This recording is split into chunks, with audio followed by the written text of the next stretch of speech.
introduce yourself and what you do here at Sweetser. Okay, my name is Jessica Maycumber.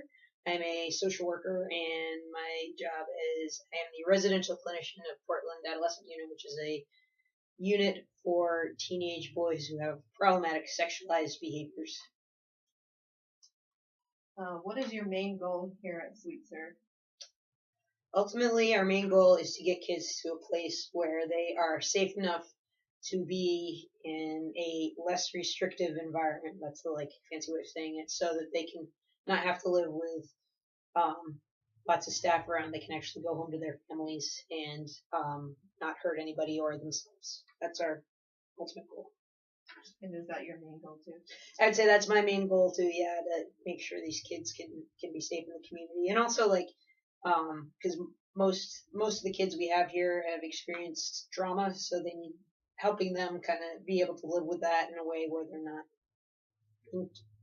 traumatized on a daily basis still.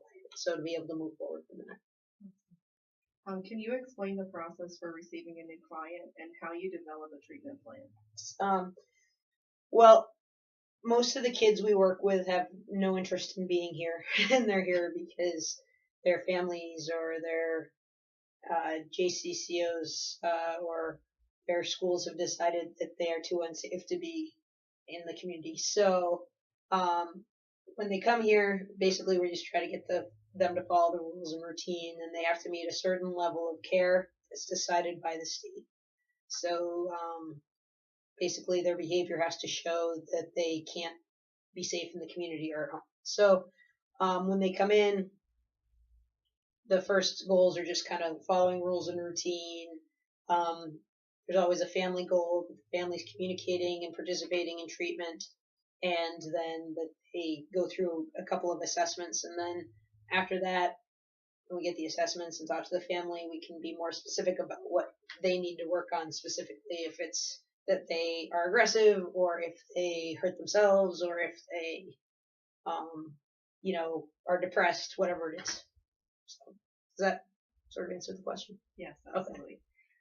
You're saying that a lot of the children who reside here and go through treatment here have aggressive behavior. Yes. If you could please explain what an ICMP is, what the process for developing it is, and what training you received to handle aggressive behavior. ICMP stands for Individual Crisis Management Plan, and every student at Sweetser has an individual crisis management plan, every client.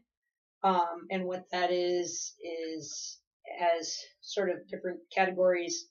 The first one is, what are the warning signs? Like, what do we start to see? Does the kids start clenching their fists? Do they start to pace?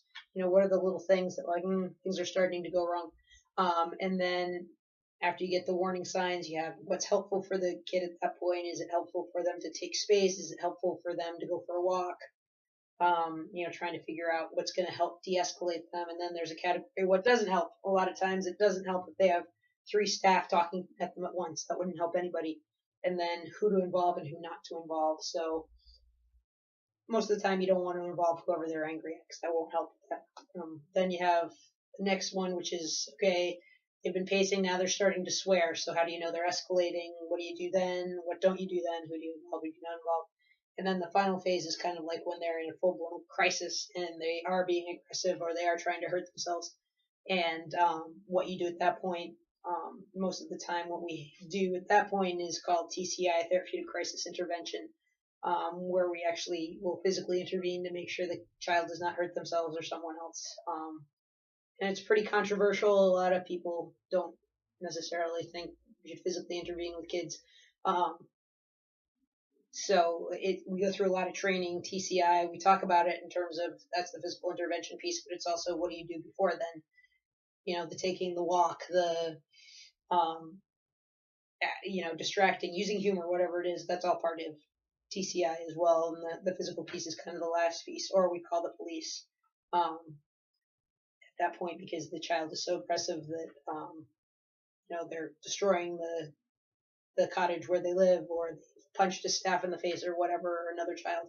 So at that point, it's just a way to contain them without anyone getting more hurt. So we have a lot of training in that. It's a 5-day training that all staff have to go through.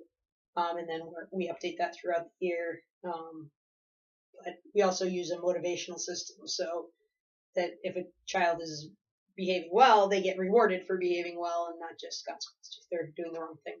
Definitely. That sounds like a great plan. Mm-hmm. So what would you say the percentage is of children who succeed in their treatment plans and go on to better themselves and retransition into public school? Well, let's see. I'd say I've been here since 2007.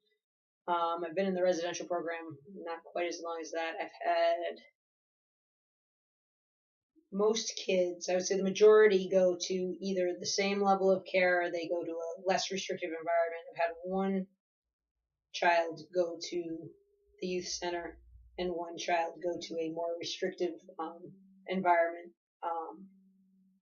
So overall, I think most of them transition to a better place. Whether they're successful or there, that is a whole different question. So